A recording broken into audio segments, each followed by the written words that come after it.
उठो भाई, उठो। ये क्या गधे घोड़े भेजकर सोई थी? टाइम देखो क्या हो रहा है। अजान हो चुकी है, सहरी का वक्त निकल चुका है। या अल्लाह, इतना वक्त कैसे हो गया? मेरी आँख क्यों नहीं खुली? मोबाइल का अलार्म क्यों नहीं बजा? बगैर सहरी के अब सबको रोजा रखना। मोबाइल कहाँ है मेरा? जब मैं किसी दुकान पे किसी के मुंह से ये सुनता था कि उसने आज बगैर सहरी के रोजा रखा है तो मैं हैरान होता था, मगर अब पता चला कि जिसकी बीवी तुम्हारी जैसी हो उस मर्द को बगैर सहरी के ही रोजा रखना पड़ता है। वकास कसम ले ले, मैंने आटा भी गूंद के रखा था, दही भी जमा के रखा था, पता नहीं कैसे मेरी आंख नहीं खुली। तुम्हारी वजह से मैंने 40 साल जिंदगी में पहली बार बगैर सहरी के रोजा रखा। इतना गुस्सा ना करें, अगर आपको बगैर सहरी का रोजा होगा ना तो मेरा भी आज बगैर सहरी का रोजा होगा। ये भी तुम्हारा ही एहसान है, तुम्हें तो सजा मिलनी चाहिए। अरे तुम कैसे इतनी बेखबर सो सकती हो? तुम अच्छी तरह जानती हो कि हम इफ्तारी के बाद खाना नहीं खाते, सिर्फ सहरी करते हैं। अब पता नहीं पूरा दिन कैसे गुजरेगा। मुझे पता है, इसीलिए मैंने आधा काम पहले ही करके रखा था। जाकर किचन में देख लीजिए आप। सिर्फ 10 मिनट पहले अगर मेरी आंख खुल जाती तो मैं पराठे बना देती, दही से ही खा लेते। बस तुम जैसी औरतों को सिर्फ बातें करना आता है। सब कुछ नसीब में था, सब कुछ नसीब में था। अगर तुम वक्त पर उठ जाती तो। वकास, अगर आज मेरी आंख नहीं खुली तो घर में से किसी की भी आंख नहीं खुली, आपकी भी आंख नहीं खुली। कमाल करते। मोबाइल कहाँ गया? ये देखो, ये रहा। जब भी तो अलार्म बजा ही नहीं। तुम्हारी जिम्मेदारी के क्या कहने, अपनी जिम्मेदारी के अलार्म को भी अपने साथ सुला दिया ताकि जब ये बजे तो तुम्हारी नींद में खलल ना पड़े। अब कहाँ जा रहे हैं? अब क्या नमाज भी कज़ा कर लूं? नमाज ना पढ़ूं क्या?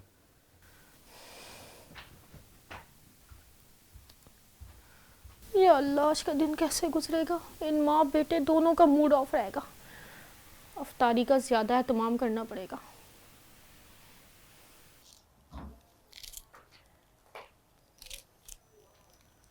अस्सलाम वालेकुम अम्मा। तुम्हारी खबर लेने आई हूँ मैं। तुमने मेरे बच्चे का बगैर सहरी का रोज़ा रखवा दिया। चलो, लाडले बेटे ने शिकायत लगा दी। अम्मा, मेरा भी बगैर सहरी का रोज़ा है, आँख नहीं खुली। हाँ, जब भी तो कह रही हूँ। कैसे आँख नहीं खुली तुम्हारी? इतना अरसा हो गया है शादी को, 2 बच्चों की माँ हो, कैसे ऐसे लंबा सो सकती हो तुम? गलती हो गई, आइंदा नहीं होगा। मेरे बच्चे का इतना सा मुँह निकल आया, उसका मुँह देख के मेरा तो कलेजा ही मुँह को आ गया। अम्मा, मुझे ख्याल है, इसीलिए उन्हीं की पसंद की अफ्तारी बना रही हूँ। हाँ, तो बनाना ही पड़ेगा। ये सब तुम्हारी गफलत की वजह से हुआ है। मर्दों को 100 काम होते, तुमने उसका बगैर सहरी का रोज़ा रखवा दिया। बाहर भी जाता है वो। अगर तुम अपनी जिम्मेदारी निभा लेती ना तो क्या बात थी, मगर पता नहीं क्या हो गया है आजकल की औरतों को। लगाया तो मैंने अलार्म, गलती ये हो गई कि तकिए के नीचे रख दिया। अब वो बजा होगा, मुझे आवाज़ नहीं आई। हाँ, अलार्म ही से उठना, इसके बगैर नहीं उठ सकती तुम। अरे पहले की भी औरतें उठती थी, काम करती थी, कहाँ थे अलार्म? और तुम्हारी देवरानी नाजिज भी कह रही थी कैसे ससुर को और अपने मियाँ को, बच्चों को बगैर सहरी का रोज़ा रखवा दिया। इतना लंबा कैसे सो सकती हैं भाभी? अम्मा, नाजिश कैसे बोल सकती हैं ये बात? उनकी अपनी नींद इतनी पक्की है कि लाइट आए या जाए उनको होश नहीं होता। कितनी दफ़ा तो ऐसा हुआ है कि सोते हुए उनका बच्चा नीचे गिर जाता है, मैंने उठा के दिया है। मुझसे तो आज पहली बार ये गलती हो गई है और आइंदा होगी भी नहीं। नाजिश ये बात बोलती हुई अच्छी नहीं लग रही है। ये मौका भी तो तुमने ही दिया है उसे बोलने का। अच्छा, इफ्तारी के बाद आ जाना, मेरे पैरों में बहुत तकलीफ़ है, ज़रा मालिश कर देना, तकलीफ़ दूर हो जाएगी। और हाँ, 2 किस्म के पकोड़े बना लेना। तुम तो अभी तक पालक लेके बैठी हुई हो। अम्मा, आधा से ज़्यादा काम हो गया था, बस यही रह गया था। ये भी जो बचा कुचा है मैं वहीं जाकर कर लेती हूँ। अल्लाह अकबर। देख लिया अपनी भांजी को, कैसे पूरे घर का बगैर सहरी का रोज़ा रखवाया इसने। पता नहीं कैसी लापरवाह औरत है, मेरी तो समझ से बाहर है। भला सहरी के टाइम भी कोई इतनी लंबी नींद सो सकता है? बस कर दो बेगम, बस कर दो। वो भी इंसान है, गलती हो जाती है। सारा दिन तो बेचारी मशीन की तरह लगी रहती हो। अरे हर औरत ये काम करती है, वो कौन सा अनोखा काम कर रही है। हमने भी भरे पूरे ससुराल को निभाया है, कभी कोई शिकायत का मौका नहीं आने दिया। देखो बेगम, रमजान में काम दुगना हो जाता है, तुम और माहम उसका हाथ बटाया करो। अरे भाई, मेरी बुढ़ी हड्डियों में अब वो ताकत नहीं रही कि मैं किचन जाके संभालूं। उससे बोलो बेटी जवान हो रही है, उसे लगाए अपने साथ। ये पढ़ाई करके कौन से तीर चला लेगी वो। हाँ, तुम्हारी ताकत तो सारी जुबान पर आ गई है। ये क्या बड़बड़ आ रहे हो? कुछ नहीं, मैं ये कह रहा था कि तुम माहम को समझाओ कि वो अपनी माँ का हाथ बटाए। और रजिया बेगम, तुम भी कोई इतनी बूढ़ी नहीं हो गई हो, कटिंग का काम तो कर सकती हो ना, उससे उसके काम में आसानी हो जाएगी। मुझे मालूम है आपको ना अपनी बहन से बहुत प्यार था, और वही लाड़ प्यार अब भांजी से दिखा रहे हो। मेरा और वकास का तो कभी तुम्हें ख्याल ही नहीं आया। बात बेटी की है। बेटी अगर तुम्हारी बहन की भी होती तो मैं यही कहता, एहसास करो उसका, वो भी किसी की बेटी है, कितनी खिदमत करती है वो हमारी। तुम भी तो अपने खानदान से नाजिश को लेकर आई थी, 1 साल में उसने छोटे घर का बहाना करके अलग हो गई। अरे वो जब भी आती है ना तो तोहफे तोहफ लेके आती है, हमारे लिए ऐसी नहीं आ जाती खाली हाथ। यही तो अलमिया है हमारे माशरे का, कि जो बहू हमारे साथ रहती है, हमारी खिदमत करती है, वो एक आँख नहीं पाती। और जो साल ब साल ईद बकरीद पर आए और एक जोड़ा ले आए, वो बहुत अच्छी है। अकल के नाखून लो बेगम, अकल के नाखून लो। कभी तुम्हारी उस बहू ने कहा कि एक दिन भी हमारे घर रहने के लिए चलो? अरे वो तो हम खुद ही नहीं जाते। तुम क्यों नहीं जाती? इसलिए कि तुम जानती हो उसके मिजाज को।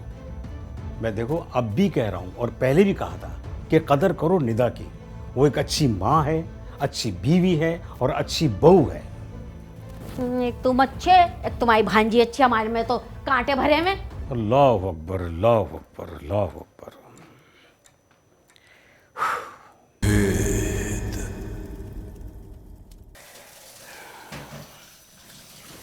अबे क्या हो रहा है बेटा?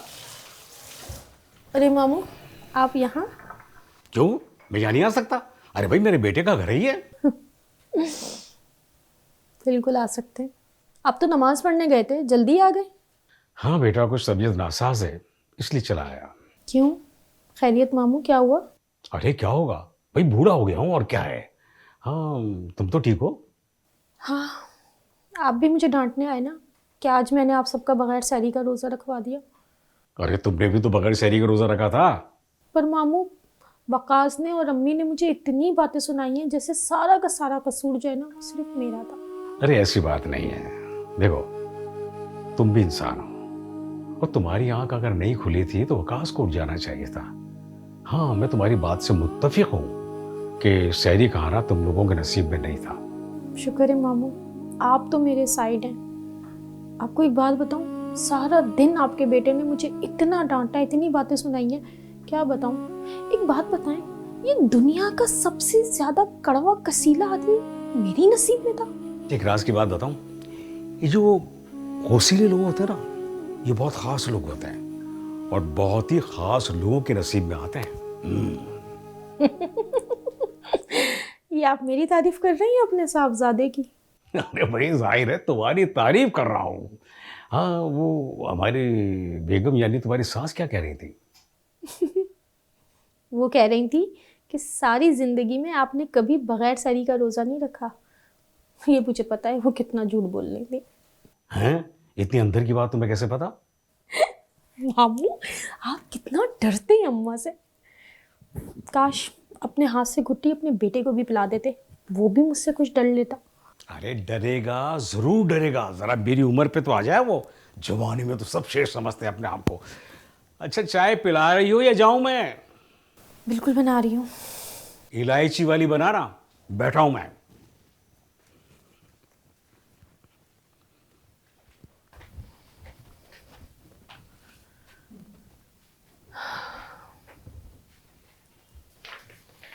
आ गए आप? कहाँ बच्चे कहाँ हैं?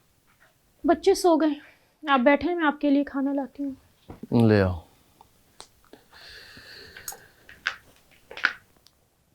मैं भी कुछ खा ही लूँ, ऐसा ना हो कि मेरी तबीयत भी खराब हो जाए।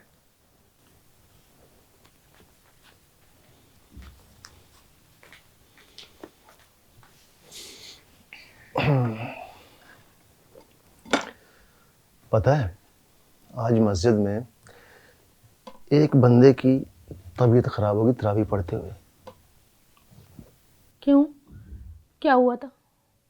अरे होना क्या था, जब खाली पेट रोजा रखेंगे जिस समय तो ताकत रहेगी नहीं, तबीयत तो खराब होनी है। हाँ हाँ समझ गई, आज वक्त से पहले उठ जाऊंगी, वरना आपने फिर शोर मचाना है। सॉरी यार, आज वाकई मैंने तुमको कुछ ज्यादा ही डांट दिया है। इस गाने पर हमारा नाम नहीं था, लेकिन इस नेवाले पर तुम्हारा नाम है। गाओ। और हाँ, आज टाइम पर उठ जाना, ठीक है? इसके बाद सो जाना तुम।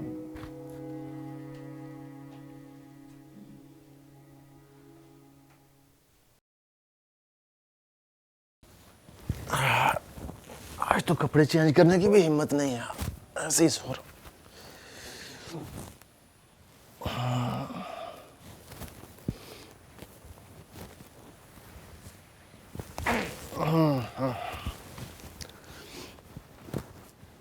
हाय अल्लाह, मेरे प्यारे अलार्म, आज प्लीज़ मुझे धोखा मत देना। या अल्लाह, मेरी वक्त पर आँख खुल जाए। सो जाओ यार। नहीं, सामने रखूंगी इसे आज।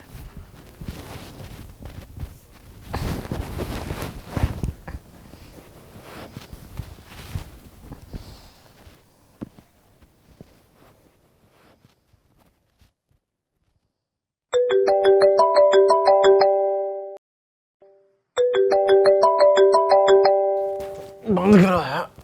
यार अम्मी भी ना।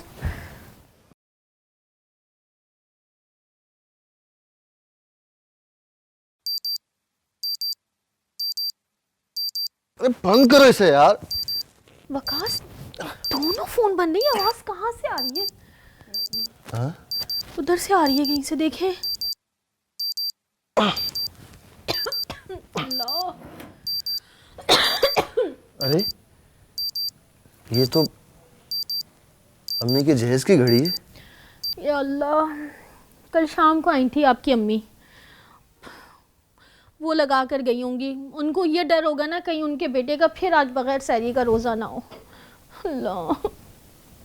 सो जाओ यार, अभी तो पूरे 3 भी नहीं बजे।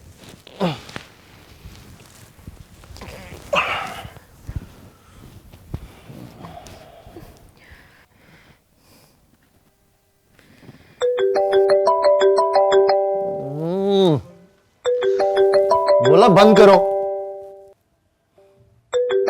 ये नाजिश का फोन आ रहा है, जो खुद अपने मियाँ की डांट डपट से उठती है, आज वो भी इतनी अलर्ट है कि मुझे मिस कॉलें दे दे के उठा रही है।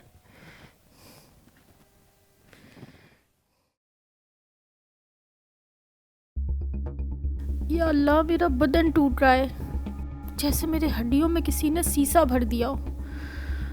पर हिम्मत करके सहरी तो बनानी है, वरना कौन बनाएगा। फैसल ने आज कीमे के पराठे बनाने का कहा था, माहम के लिए लस्सी, और वकास को तो वैसे ही क्रिस्पी पराठे चाहिए होते हैं। उफ अल्लाह, इतनी तेज़ी से टाइम गुजर रहा है। अभी सालन गरम करना है, अम्मा के लिए ख़ास दलिया तैयार करना है। ओफो, अम्मा ने कहा था रात मेरे पैर दबा देना, मैं कैसे भूल गई। एक काम से फारिग हूँ तो दूसरा खड़ा होता है। मैंने उनके पैरों में कल बाम भी नहीं लगाया। अब अम्मा नाराज़ हो जाएंगी और वकास भी गुस्सा करेंगे।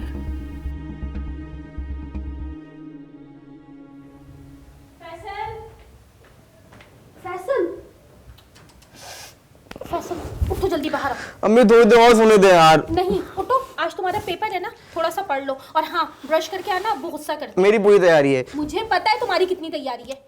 आप चले, मैं आ रहा हूँ। ऐसे नहीं जाऊंगी, तुम दोबारा सो जाओगे। अच्छा, ये तो बता सैरी में क्या बनाया है? उठो, बाहर आकर खुद देख लो। और हाँ, आज का पेपर अच्छा करना। आने के बाद ना ये जो तुम मोबाइल में लग जाते हो ना, इसको छोड़ना, उस नींद पूरी करना। उठो, उठ गया हूँ यार अम्मी। बाहर आओ। अच्छा मैं जा रहा हूँ, अब्बा का तो रोज़ा होगा, लेकिन अम्मा को टाइम पे खाना दे देना। तुम्हें पता ना फिर वो गुस्सा करती हैं। अच्छा दे दूंगी। बिल्कुल याद से, क्योंकि उनको दवा खानी होती है ना। वकास मेरा भी रोज़ा है, कुछ मेरा भी ख्याल कर लें। मेरी रात से तबीयत ठीक नहीं है। यार कुछ ख्याल करो, वो बीमार हैं, कमजोर हैं वो। जा रहा हूं मैं, लेकिन टाइम पे उठ जाना, ठीक है?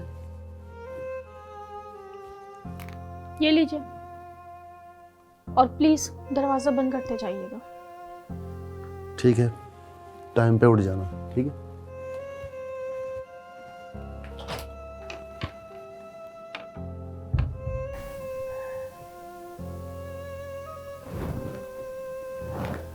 इफ्तारी में थोड़ा सा तो वक्त है, मैं थोड़ा सा सो लेती हूँ।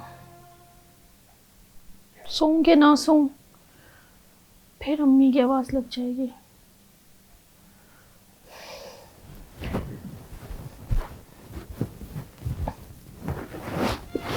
निदा, निदा, अभी तक सो रही हो?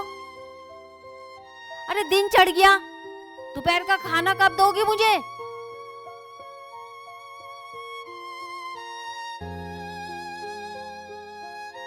निदा, अब क्या बिस्तर से चिपकी रहोगी? अरे उठ भी जाओ, आवाज नहीं आ रही मेरी?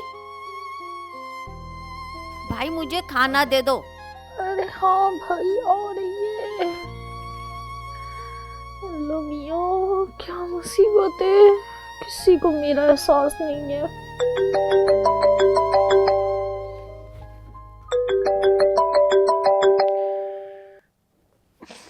हेलो निदा, अरे अब तक सो रही हो तुम? उठ गई हूँ भाई, कहाँ सो पाती हूँ। फोन इसलिए किया था कि अम्मा का फोन आया था, उनका बीपी हाई हो रहा है। उनको खाना दे दो यार, दवा खानी है उन्हें। पता है मुझे, और मेरा बीपी बहुत लो हो रहा है। वकास मेरा भी रोज़ा है, थोड़ा मेरा भी ख्याल करना प्लीज। रोजे को जवाज बनाकर काम ना करना, ये कहाँ लिखा है? जल्दी उठो और उनको जाकर खाना दो। उठ रही हूँ भाई, उठ रही हूँ आज।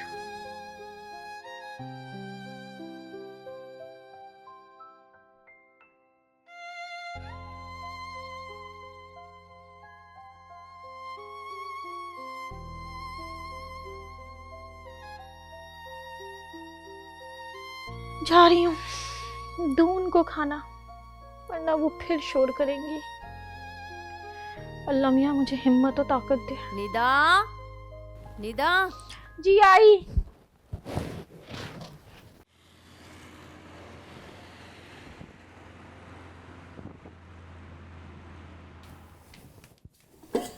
ये देखो, दिल चाहता है खींच के मारूं। फैसल, फैसल, ऐसा रोजा रखने का क्या फायदा? नमाज तुम पढ़ते नहीं हो, मोबाइल में लगे हुए। और ये बताओ पेपर कैसा हुआ? अम्मी कुछ काम करा था और पेपर अच्छा हुआ है मेरा। अच्छा, उठो नमाज पढ़ो, सिलेंडर भरवाओ। कल भी सहरी में गैस चली गई थी। हाँ तभी वो पराठा नहीं मिला था, आज वक्त पर बना लीजिएगा और पैसे दे दे मुझे। पहले नमाज पढ़ो। आकर पढ़ लूंगा ना। या अल्लाह, क्या बनेगा इस लड़के का जिंदगी में? अम्मी आप टेंशन ना ले, जिंदगी में एक छक्का लगेगा, देख लीजिएगा। उसके लिए ना घर से बाहर निकलना पड़ता है। 1000 बार का फारिग वक्त में बाप के साथ दुकान पर चले जाया करो, मगर नहीं। अम्मी दुकानों का काम मुझसे नहीं होता, और जरूरी थोड़ी हर चीज मेहनत से मिले, कभी छक्का भी लग जाता है। ये पकड़ो, ये पैसे, फजूल बातें करवा लो बस तुमसे। बेटा वकास, निदा सो गई? और हाँ, वो डॉक्टर ने क्या कहा? अबू दवा देकर सुला दिया उसे। डॉक्टर ने कहा कि इसे सख्त आराम की ज़रूरत है। हाँ हाँ, उसे आराम करने दो। इफ्तारी हम सब मिलके बना लेंगे, अब इफ्तार पे ही उठाएंगे उसे। अबू मुझे अपना आप मुजरिम लग रहा है उसकी ये हालत देख। उसने मुझे कहा भी कि मेरी तबीयत खराब है, मेरा रोजा भी है, पर अरे बेटा, जो होना था वो हो गया, अब रखेंगे हम सब मिलके उसका ख्याल। बेगम, तुम भी उसका हाथ बटा दिया करो। देख लो, अकेले काम कर करके उसकी क्या हालत हुई, और किसी एक पर जिम्मेदारी डालना ये कहाँ का इंसाफ है? हाँ हाँ, मुझे एहसास है इस बात का। जब से वो बीमार हुई है ना, मुझे पता चल गया कैसे उसने घर का सारा काम अपने अकेले कांधे पे उठाया हुआ था। एक वो नाजिश कमरा बंद करके बैठ जाती थी, लेकिन इसने कभी मुझे किसी काम से मना नहीं किया। चलो, मुझे बहुत खुशी हुई कि आपको इस बात का एहसास हुआ। वो कहते हैं ना कि सुबह का भूला शाम को घर आ जाए तो उसे भूला नहीं कहते। अरे वकास के अब्बा, आप मुझे और कितना शर्मिंदा करेंगे। अरे बेगम, मैं आपको शर्मिंदा नहीं कर रहा हूँ, बल्कि मुझे अच्छा लगा कि आप दोनों को मेरी बेटी का एहसास हुआ है। वकास बेटा, ये हमारे घर की कहानी नहीं है, ये हर घर की कहानी है। अब देखो ना, बेचारी औरत सहरी बनाए, अफ्तारी बनाए, फिर अपनी इबादत करे, और अगर वो अपनी शिकायत अपनी ज़बान पर लेकर आती है तो हमें उसका ख्याल करना चाहिए। हम सब बेहिस हो चुके हैं अबू, हमारे अपने सारे काम हो रहे हैं, और अब इस बोसीदा रवायत को हमें नहीं तोड़ना है। बेटा, हमने पहल कर दी है ना। अब देख लेना, हमारी बेटी निदा को हमसे कोई शिकायत नहीं होगी। इंशाल्लाह। हाय हाय अल्लाह, ये क्या मुसीबत है। अरे कैसे रोटी बेल रही हो? क्या भूल गई हो कि तुम? अरे इसने आटा ही सही से नहीं गूंद के दिया मुझे। हैं महम? दादी मुझसे ज्यादा अच्छा नहीं मैं कर सकती, हाथ दुख रहे मेरे। ये देखो जरा। हम सब मिलकर काम कर रहे हैं, फिर भी काम खत्म नहीं हो रहा। हाँ, हो जाएगा भी हो जाएगा। इधर पता नहीं कैसे अकेले में सारा काम कर लेती थी। सही कह रहा है, मैंने एक अच्छी बहू की कदर नहीं की। कैसे संभाल रही है वो पूरे घर को। हैं? ये तुम कह रही हो? हाँ, वाकई मुझे एहसास हो रहा है, इतनी खिदमतें करती है वो मेरी, फिर भी मैं उसको बातें सुनाती रहती हूँ। हाँ भाई, हम सबको मिलकर उसका ख्याल करना है ताकि उसकी तबीयत जल्द से जल्द ठीक हो जाए। और हाँ, जब तबीयत ठीक हो जाए ना, तब भी उसका इस तरह हाथ बटाना। बिल्कुल सही। अब हम उसे कभी भी अकेला नहीं छोड़ेंगे। हाँ, शाबाश शाबाश। अरे जल्दी से ब्रेक ना क्या किया तुमने? अंडे में सारे छिलके डाल दिए। चलो मैं दूसरा टमाटो। शाबाश, चलो जल्दी करो यार। जल्दी करो, टाइम हो रहा है। शाबाश शाबाश। एंड टाइम पे गैस भी कम हो गई। होता है। एक रोटी नहीं पक के दे रही, जरा देखो। ले, हो जाएगा शाबाश। ये तो बता से मुंह वाली परेशान मत हो। अब अंडे के लिए प्याज छील रहा हूँ मैं यार, 1 मिनट यार। ये तो मैंने अपना काम तो कर दिया भाई, अभी थोड़ा सा स्क्रॉल कर लूंगा, फिर हो जाएगा। ठीक है, ये लीजिए आप ले। चलो शाबाश।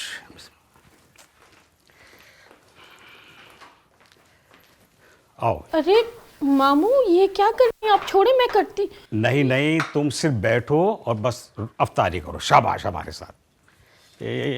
ये लो भाई, ये यहाँ सब रखा। कुछ आप लोग। अरे अम्मी उठ गई आप? आ जाओ बैठो। अम्मी नींद पूरी हुई आपकी? तबीयत कैसी है अब? आज आपकी छुट्टी का दिन है, आज की इफ्तारी हम सब ने बनाई है। हाँ अम्मी, अब इफ्तारी करके सो जाए, सारे बर्तन हम धोएंगे। तुमने हम सब की बहुत खिदमतें की, अब तुम्हें भी थोड़ा आराम मिलना चाहिए। हाँ बेटा, तुम अपना भी ख्याल किया करो। तुम्हारे ही दम से हमारा घर चल रहा है। हमारे साथ इफ्तार करो। मैं कहीं ख्वाब तो नहीं देख रही हूँ? अरे बेटा, ख्वाब नहीं, ये हकीकत है। इन सब के कान मैंने खींचे हैं। तुम भी इंसान हो, तुम्हारी भी रोजे चल रहे हैं। सही कह रहे हैं अब्बू, ये सब हमारी कोताही है। तुम इतनी बीमार हुई, हमें खबर तक न हुई। अगर हम तुम्हारा ख्याल पहले ही कर लेते तो ये नौबत ना आती। वकास, मुझे किसी से कोई गिला नहीं। मैं हमेशा चाहती थी ना कि मेरा घर ना जुड़ कर रहे, और देखो आज अल्लाह ने मेरी दुआ सुन ली। इस बीमारी ने ना मुझे आज वो खुशी दी है जो कभी सेहतयाबी में नहीं मिली। आज की इफ्तारी ना मेरे लिए दुनिया की सबसे बड़ी नेमत है, क्योंकि इसमें ना आप सब लोगों का एहसास और प्यार शामिल है। बेशक बेशक।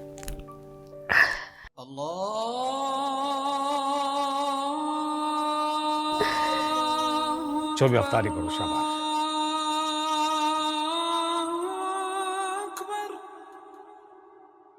हम एक मशरक़ी माशरे में रहते हैं और मशरक़ी माशरे में अमूमी तौर पे ख़वातीन घर के कामों को देखती हैं, मर्द हजरात बाहर को देखते हैं। अब जब इस तरह से कामों को तकसीम कर दिया गया है, लेकिन ख़वातीन के घर के कामों के लिए अमूमी तौर पे एक ये जुमला सुनने के लिए मिलता है कि तुम सारा दिन करती क्या हो, जो कि एक बड़ी नाइंसाफ़ी है, क्योंकि घर के काम बहुत मुशक्क़त तलब होते हैं। यहाँ पे मामला ज़्यादा उस वक्त ख़राबी की तरफ जाते हैं जब हम देखते हैं कि जैसे रमज़ान जैसा बाबरकत महीना है, और क्योंकि वो इबादत के लिए भी बड़ा मखसूस महीना है और ज़्यादा से ज़्यादा इबादत के लिए ज़ोर दिया गया है, लेकिन क्योंकि ख़वातीन के ऊपर सहरी और अफ्तारी का काफ़ी बोझ कहा जाए या काम कहा जाए जो भी, क्योंकि हमने उस महीने को इबादत से ज़्यादा खाने पीने का महीना बना लिया है, और फिर ये बोझ जो है वो ख़वातीन को बाज़ औक़ात ऐसा करता है कि उनकी इबादतों का वक्त मुख्तसर हो जाता है या उनके आराम का वक्त मुख्तसर हो जाता है, और उनको अपने खाने के लिए या अपनी सहरी के लिए ख़ास तौर पे, क्योंकि उस वक्त काफ़ी तंग होता है, वो घर वालों को देते देते उनके पास वक्त नहीं बचता। अब इसमें अगर ये देखा जाए कि कोई उनकी मदद नहीं कर रहा, अगर हम बच्चों को देखें तो बच्चे जो देखते हैं वो सीखते हैं, तो जब वो ये देख रहे हैं कि बाकी घर में उनके वालिद या घर के दीगर अफराद कोई उनकी माँ की मदद नहीं कर रहा, तो वो वही रवैया अपनाते हैं। तो इस तरीके को तब्दील करने की ज़रूरत है कि तमाम लोगों को चाहिए कि घर के छोटे मोटे कामों में ख़वातीन के साथ उनकी मदद करें, ख़ास तौर पर रमज़ान के महीने में, ताकि वो बेहतर तरीके से अपनी इबादत पे तवज्जो दे सकें और कुछ वक्त आराम के लिए भी निकाल सकें। अब जैसा कि इस कहानी में दिखाया गया है कि निदा का जो किरदार है वो इसी तरह एक मशीन की सूरत काम करते करते बीमार हो गई है। उस वक्त सबको एहसास हो रहा है कि हाँ भाई, हमने इसके ऊपर इसकी मेहनत से ज़्यादा बोझ डाल दिया। तो क्या हर घर में या हमारे माशरे में किसी ऐसे ही वाक़े का इंतज़ार किया जाएगा? हमें इस कहानी से सबक सीखना चाहिए कि तमाम लोगों को घर की ख़वातीन का हाथ बटाना चाहिए ताकि हर शख्स को इबादत के लिए और आराम के लिए वक्त मैसर आ सके।